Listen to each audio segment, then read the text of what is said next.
No siempre es fácil perdonar y disculpar las ofensas que recibimos a veces en la convivencia diaria. Nuestro perdón, en comparación con lo que el Señor nos perdona, es casi nada. Hoy aprenderemos a disculpar y a aprender lo bueno de los demás. Bienvenido a tu canal, Vive tu Fe.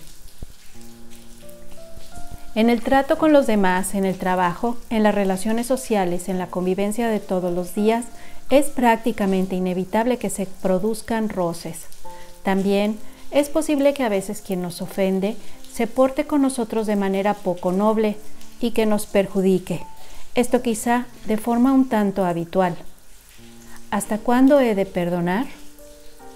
¿Hasta 7 veces he de perdonar? ¿He de perdonar siempre? Y esta cuestión que propone Pedro al Señor en el Evangelio es también un tema de oración. ¿Sabemos disculpar en todas las ocasiones o lo hacemos con prontitud? Hoy conoceremos esa respuesta de Pedro. Pedro nos dice también a nosotros, como le dijo Jesucristo, no te digo hasta 7 veces, sino hasta 70 veces 7. Es decir, siempre. Así le pide el Señor a Pedro y a quienes le siguen, a ti y a mí. Es una postura de perdón y de disculpa ilimitados. El Señor exige un corazón grande. Siempre quiere que le imitemos. La omnipotencia de Dios, nos dice Santo Tomás, se manifiesta sobre todo en el hecho de perdonar, de usar la misericordia, porque la manera de Dios tiene que demuestra su poder. Ese poder supremo es realmente el perdón. Por eso a nosotros nada nos asemeja tanto a Dios como estar siempre dispuestos a perdonar. Es donde mostramos también nuestra mayor grandeza del alma. Lejos de nuestra conducta, por tanto, el recuerdo de las ofensas que nos hayan hecho, de esas humillaciones que hayamos padecido, a veces injustas, inciviles, toscas. Es impropio de un hijo de Dios tener preparado un registro para presentar una lista de agravios. Es necesario que aprendamos a perdonar, aunque esto realmente es una gracia y por eso hemos de pedir todos los días a Dios que nos dé la gracia de saber perdonar como Él nos perdona. Porque a veces el prójimo no mejora y recae una y otra vez en esas ofensas que tanto nos duelen o en aquello que nos molesta. Por eso debemos renunciar a todo rencor. Nuestro interior debe conservarse sano y limpio de toda enemistad. Ese perdón, ese que ha de ser sincero de corazón, como Dios nos perdona a nosotros, y como lo rezamos en el Padre Nuestro, porque así nos lo ha enseñado Jesucristo, perdona nuestras deudas, así como nosotros perdonamos a nuestros deudores. Un perdón rápido, sin dejar que el rencor o la separación corroan el corazón ni por un momento, sin humillar a la otra parte y sin adoptar gestos teatrales ni dramatizar. La mayoría de las veces en la convivencia ordinaria ni siquiera será necesario decir te perdono. Basta con sonreír, con devolver aquella conversación, con tener un detalle amable y disculpar en definitiva. Por eso no es necesario que suframos grandes injurias para ejercitarnos en la muestra de caridad. Esas pequeñas cosas que suceden todos los días, riñas en el hogar por cuestiones sin importancia, esas malas contestaciones o gestos destemplados que muchas veces nos ocasionan cansancio hacia las personas y que nos hacen la vida difícil. Mal viviríamos nuestra vida cristiana si al menos aquel roce enfriara nuestra caridad, si sintiéramos separados de los demás solo por todas estas cosas que tenemos que sufrir día a día y que nos pusieran de mal humor, o si una injuria grave nos hiciera olvidar la presencia de Dios en nuestra alma y se perdiera la paz y la alegría, o si, por ejemplo, somos muy susceptibles. Hemos de hacer también ese examen de conciencia para ver cómo son nuestras reacciones ante las molestias que a veces esa convivencia diaria lleva consigo.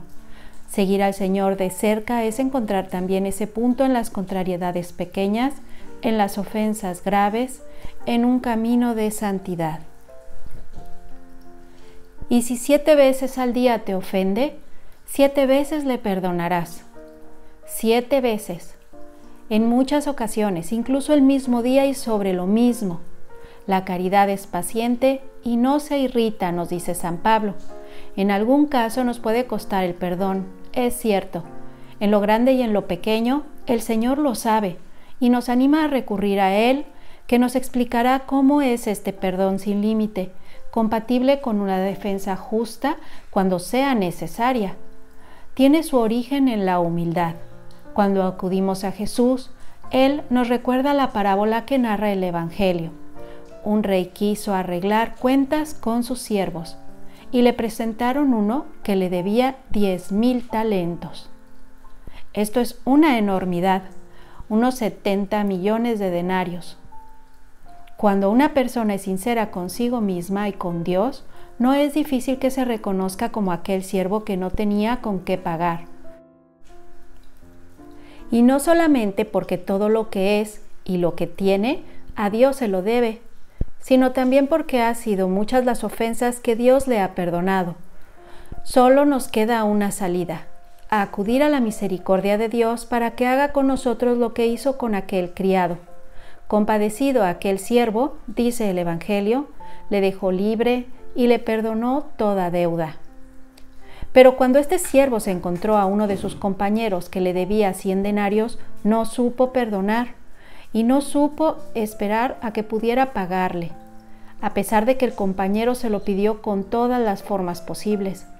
Entonces su señor lo mandó llamar y le dijo: «Siervo malo, yo te he perdonado toda la deuda porque me lo has suplicado. ¿No debías tú también tener compasión de tu compañero como yo la he tenido en ti?» La humildad de reconocer nuestras muchas deudas para con Dios nos ayuda a perdonar, a disculpar a los demás. Si miramos lo que nos ha perdonado el Señor, nos daríamos cuenta de aquello que le debemos perdonar a los demás. Aún en los casos más graves, siempre será poco, porque no llega a 100 denarios.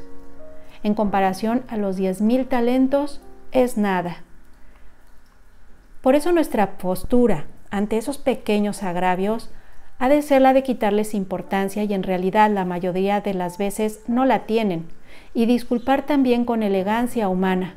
Al perdonar y olvidar, somos nosotros quienes sacamos mayor ganancia. Nuestra vida se vuelve más alegre y serena, y no sufrimos por pequeñeces. Verdaderamente la vida, de por sí estrecha e insegura y a veces, la volvemos difícil por no saber perdonar.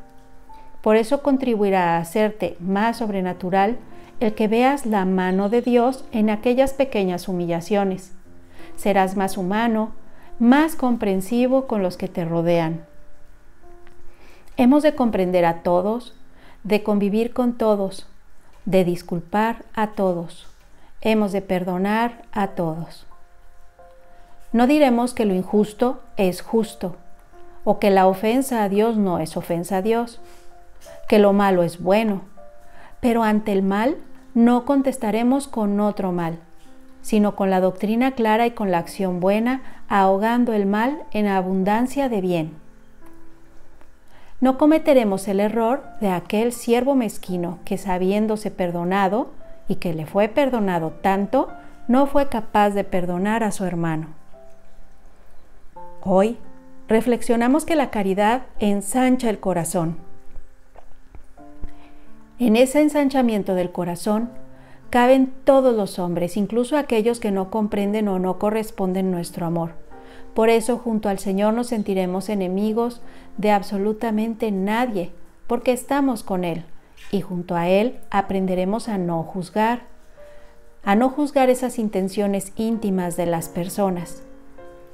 No percibimos de los demás sino solamente unas pocas manifestaciones externas, pero en realidad ocultan en muchas ocasiones los verdaderos motivos de su actuar. Por eso, aunque veamos algo malo, no juzguemos y al instante pidamos a Dios la gracia de perdonar, Así nos aconsejaba San Bernardo.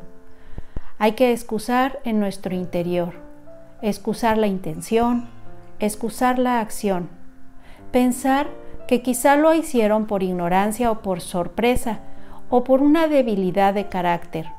Si la cosa no es clara o no podemos disimularla, entonces podemos procurar creerlo así y decir para nuestros adentros: la tentación habrá sido muy fuerte. ¿Cuántos errores cometemos en los pequeños roces de la convivencia diaria? Y muchos de ellos se deben a que nos dejamos llevar por juicios y sospechas temerarias. ¿Cuántas divisiones familiares se tornarían en atenciones si viviéramos ese mal con más detalle en una oportunidad de corregirnos? Y se debe quizá al cansancio de aquella persona o de nosotros, y después de un día largo y difícil. Mientras interpretes con mala fe las intenciones ajenas, no tienes derecho a exigir comprensión para ti mismo. Escriba de Balaguer. Por eso la comprensión nos inclina a vivir amablemente abiertos hacia los demás, mirarlos con simpatía, alcanza las profundidades del corazón y sabe encontrar la parte de bondad que hay siempre en todas las personas. Solo es capaz de comprender quién es humilde. Si no, las faltas, las más pequeñas de los demás, se ven tan aumentadas y se tiende a disminuir y justificar las mayores faltas y errores propios, porque la soberbia es como esos espejos curvos que deforman la verdadera realidad de las cosas. Por eso, quien es humilde es objetivo. Entonces puede vivir el respeto, la comprensión hacia los demás, porque surge una disculpa más fácilmente hacia los defectos ajenos. El humilde no se escandaliza. No hay pecado, escribe San Agustín, ni crimen cometido por otro hombre que yo no sea capaz de comprender por razón de mi fragilidad.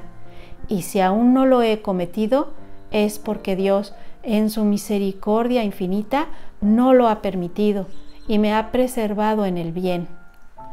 Por eso, además, aprenderemos también a descubrir tantas virtudes en los que nos rodean. Nos dan lecciones de trabajo, de abnegación y de alegría. Y no nos detendremos demasiado en sus defectos. Cuando resulte imprescindible para ayudarlos, lo haremos entonces con una corrección fraterna pero muy amable. Hoy nos encomendamos a la Santísima Virgen. Ella nos enseñará, si se lo pedimos, a saber disculpar. En Caná, la Virgen no critica que se hayan acabado el vino, sino más bien ayuda a solucionar aquella falta. Hay que luchar en nuestra vida personal en estas mismas virtudes, y en ocasiones nos puede parecer que faltan en los demás, pero realmente faltan en nosotros mismos. Entonces, estaremos en excelentes condiciones para poder prestarles nuestra ayuda. Que Dios te bendiga.